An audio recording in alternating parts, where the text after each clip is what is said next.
अस्सलाम वालेकुम नाज़रीन, नौजीवे के साथ मैं हूं आपका होस्ट शुएब हसन। प्रोग्राम गुलदस्ता रसूल में आज हम बात करेंगे इमाम अली नकी अलैहिस्सलाम की, जिनका लक़ब अल हादी भी है।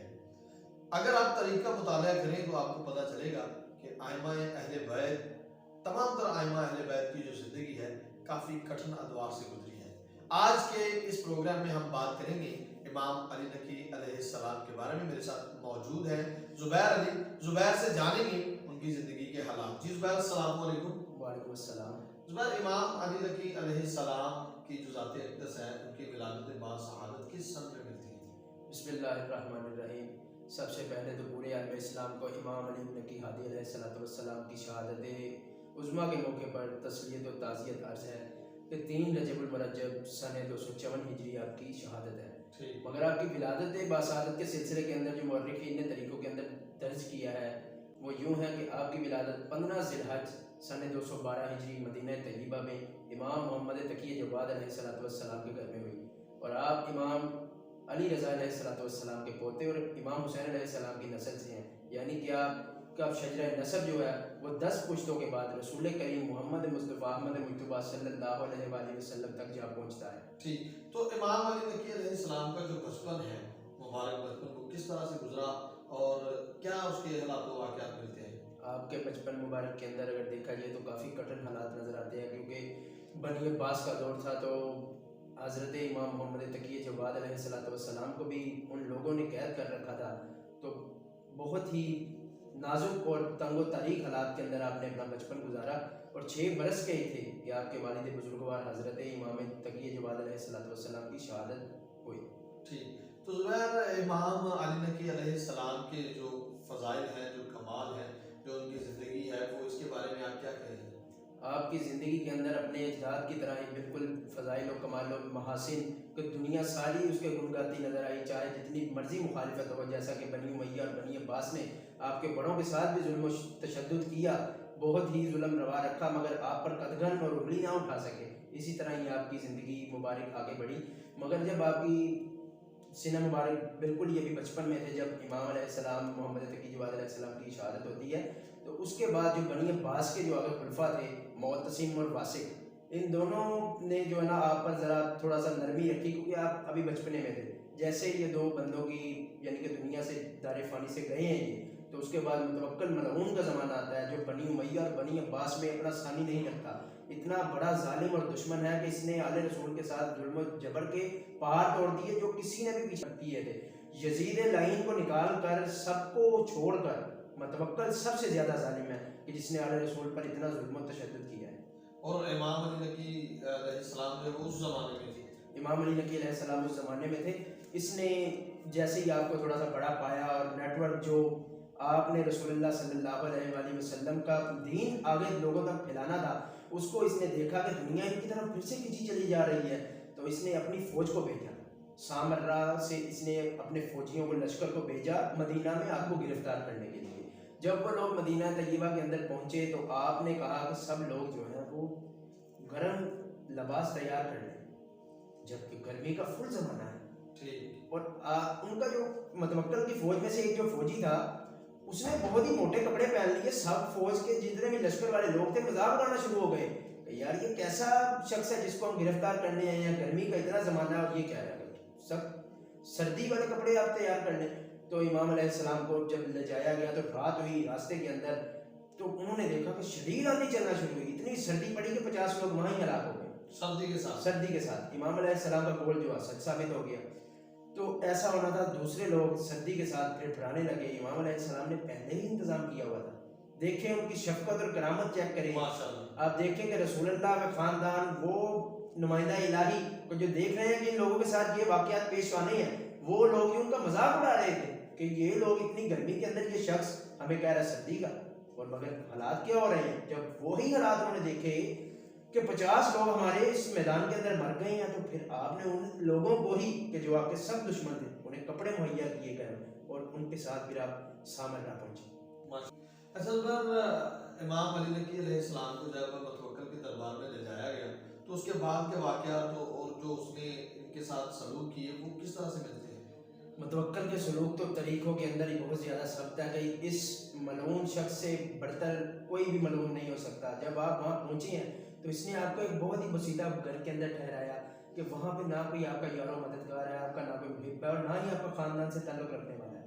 और ऐसा एरिया कि जहाँ पे बस उसके फ़ौजी और उसके पहरेदार लोग चलते फिरते हैं और आप पर नज़र रखते हैं। एक वाक़या यूँ भी मिलता है कि एक दफ़ा इसको किसी ने गलत बयानी के साथ बता दिया कि इमाम अलैहिस्सलाम तुम्हारे खिलाफ असलहा वगैरह तैयार कर रहे हैं तुमसे लड़ने के लिए। तो रात का वक्त था, इसने अपने फौजियों को भेजा और इमाम अलैहिस्सलाम के घर पर छापा मारा। जब वो घर पहुंचे, सारी फौज उसकी घर पहुंच गई तो इमाम अलैहिस्सलाम मुसल्ला इबादत पर परवरदिगार आलम का कलाम खोलकर पढ़ रहे थे। तो उसके बाद एक दफ़ा फिर यूँ वाक़या मिलता है कि ये शराब के नशे में धुत था और इसने लोगों को कहा कि मैं बुलाऊंगा इमाम को तो तुम लोगों ने उनकी कोई ताज़ीम नहीं करनी, उठ के खड़े नहीं होना, जैसे भी आए। नऊज़ुबिल्लाह तौहीन का हर वक्त इन लोगों का मकसद रहता था कि जिनकी अल्लाह तौकीर करे, कोई दुनिया तो उनकी बिल्कुल ऐसे तौहीन नहीं कर सकती, कभी भी उसको जो है वो नीचा नहीं दिखा सकते। और जो नुमाइंदा इलाही हो उनकी तौहीन करना तो किसी के बस के में नहीं है सिवाय जहन्नम खरीदने के। तो इस मलऊन ने यूं ही किया, सबको कहा कि कोई भी खड़ा नहीं होगा मेरे दरबार के अंदर, जहां भी आएंगे ये खड़े रहेंगे, इनकी तौहीन होगी। इमाम अलैहिस्सलाम को इनका एक फौजी लेकर आया और जैसे ही आया कि परवरदिगार आलम ने ऐसी हवा चलाई कि खुद ही पर्दे उठने शुरू हो गए। सब लोग इतने दबदबे के शिकार हुए कि उठकर खड़े हो गए, हत्ता कि ये भी अपने तख्त से खड़ा हो गया और कहा कि फरजंदे रसूल आप मेरे तख्त पर बैठ जाइए। इमाम अलैहिस्सलाम ने फरमाया मुझे इस तख्त से जुल्म की बू आती है तो मैं इस पर नहीं बैठूंगा, मेरे लिए मिंबर रसूल मंगवाया जाए। तो इस तरह के काफ़ी वाक़यात मिलते हैं। उसके आगे इस वाक़े के अंदर और मैं दर्ज करता चलूँ कि ये मलऊन शराब के नशे के अंदर धुत था और इमाम अलैहिस्सलाम को कह रहा है कि ये आप भी शराब को नोश फरमाएं। और मौला ने फरमाया कि हम अहले बैत से नजासत दूर है, हम पाको पकीज़ा लोग हैं। और फिर इसने कहा कि आप हमारी शान में कुछ कहें, शेर कहें। इसरार करता रहा। मौला ने कहा शायर नहीं है, मैं रसूलुल्लाह के ख़ानदान से हूँ और नुमाइंदा इलाही हूँ। तो इसने इसरार किया तो मौला ने बेसाख्ता जुमला कहा कि पहाड़ों की चोटियों पर नशे में धुत होने वाले को भी कब्रों के अंधेरों के अंदर बोसीदा कर दिया गया। जब ये बातें इसने और इसके दरबार के अंदर लोगों ने सुनी तो लोग हैरान और परेशान हो गए और इसका ये कैफियत हुई कि इसके हाथ से वो शराब का गिलास गिर गया और ये रोने लगा। तो इसने बाद में कहा कि आपको वापस बिल्कुल अच्छे तरीके के साथ घर में पहुंचाया गया। देखें कि इन लोगों ने किस किस तरह से आले रसूल को सबको नौजुबिल्लाह रुसवा करने की कोशिश की दुनिया के सामने, मगर परवरदिगार जिनको बुलंद कर दे उन्हें कोई रुसवा नहीं कर सकता। बिल्कुल ऐसे ही जनाब यूसुफ अलैहिस्सलाम की जिंदगी के हालात देखिए तो हर तरह का जो है वो हथकंडा बनाया गया, आपको जो है वो जेल में रखा गया, लेकिन एक दिन वो रोजे रोशन की तरह जो है वो चमके और सूरज की मानद सबके सामने आए। तो आइमा अहले बैत का भी कुछ इसी तरह से मिलता है। तो इमाम अली नकी अलैहिस्सलाम के जो शागिर्द मिलते हैं हमें तारीख में, उनकी जो इल्मी खिदमात हैं उसके बारे में आप क्या कहेंगे? आपके शागिर्दान के अंदर बहुत ही ज़्यादा तहर्रुक पाया जाता था कि इमाम अलैहिस्सलाम ने अपने वकील छोड़े हुए थे तमाम इलाकों के अंदर, जो हमदान हो गया, बसरा हो गया, कूफा हो गया, इस तरह के बड़े बड़े दूर दराज इलाके जो थे वहाँ पर आपके शागिर्द होते थे। जी ज़ुबैर, इमाम अली नकी अलैहिस्सलाम के फरामीन के हवाले से क्या कौन से ऐसे फरामीन हैं जो मिलते हैं? वैसे तो उनकी ज़ुबान से हर अल्फाज जो निकलते हैं उनकी ज़ुबान से वो कमाल रखते हैं, तो कुछ फरामीन हमारे सामने के लिए।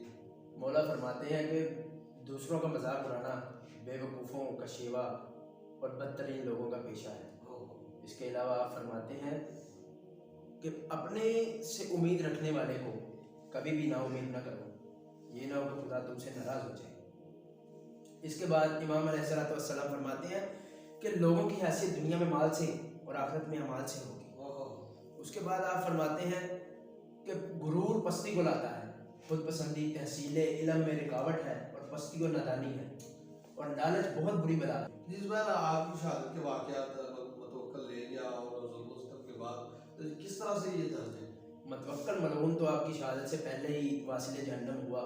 इसकी कुछ यूँ मिसाल है कि मुतवक्किल का एक फ़ौजी जो था ज़रारा, उससे उसने कहा कि इमाम अलैहिस्सलाम की तौहीन करने के लिए गर्मी शदीद है तो तुम उन्हें कहो कि हमारे सामने से यहाँ से गुजरें, सारी दुनिया के सामने मैं आपको नौज़ुबिल्लाह रुसवा करूँगा। वो मलऊन कहता है, मगर उसने कहा कि ये हमारे लिए पस्ती साबित होगी, लोग सारे हमारे ऊपर कदगन लगाएंगे, तो आप ऐसा करें सारे लोगों को हुक्म जारी कर दें, कि सब लोग पैदल हमारे दरबार के आगे से गुजरेंगे।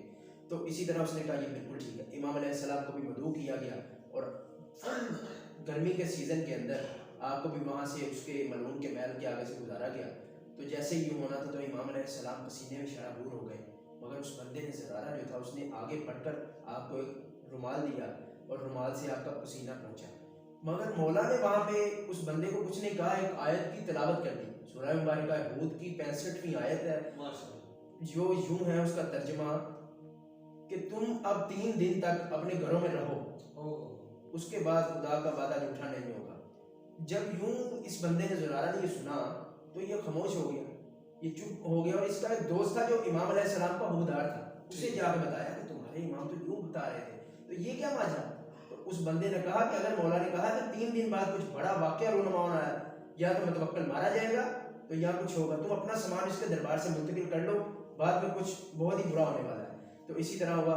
ज़रारा कहता है कि मैं हंसता रहा क्योंकि ये दुश्मनों में सा था, तो हंसता रहा। 2 दिन बाद इसने सोचा कि कोई हर्ज भी नहीं है, सामान उठा लूं, अगर ना हुआ तो फिर वापस ले आऊंगा। इसी तरह हुआ। तीसरी रात मुतवक्किल का जो बेटा था मुंतसिर, इस मलऊन ने अपने फौजियों समेत, जो तुर्की के इसके फौजी थे, उसके समेत मुतवक्किल के टुकड़े टुकड़े कर दिए। और वो बंदा जो ज़रारा था वो जाकर अपने दोस्त के पास कहा कि यूं ही हुआ जो तुम्हारे इमाम ने कहा था। तो उसने जाके आपके कदमों पर हाथ रखे और माफ़ी मांगी और आपके हुक्मदारों में शामिल हुआ। और इसके बाद जो है वो आता है मुंतसिर, उसका बेटा, वो भी मर जाता है। मगर इमाम अलैहिस्सलाम की शहादत जो है मोतमद मलऊन के ज़माने में होती है। 254 हिजरी के अंदर आपको जहर दिया गया और उससे आप मसमूम होकर शहीद हुए और सामर्रा के अंदर आपका मदफन बना। जी, ये नाज़रीन आपने इमाम अली नकी अलैहिस्सलाम की ज़िंदगी के हालात सुने। आइमा अहले बैत की ज़िंदगी मैंने स्टार्ट में भी कहा कि अगर उसको स्टडी किया जाए, देखा जाए, तो उनकी ज़िंदगी बड़े ख़तरनाक हालात से और बड़ी मुश्किलात के दौर से गुजरी है। तो आइमा अहले बैत वो शख्सियात हैं जिनके बारे में रसूलुल्लाह फरमाते हैं कि इनसे मोहब्बत जो है वो मुझसे मोहब्बत है। रसूलुल्लाह से जुड़ी हस्तियों के बारे में जानने के लिए देखते रहिए नॉलेज वे, और अगले प्रोग्राम तक के लिए हमें इजाज़त दीजिए। अगले प्रोग्राम में एक नई शख्सियत के साथ आपके साथ मुलाकात होगी। अल्लाह हाफ़िज़।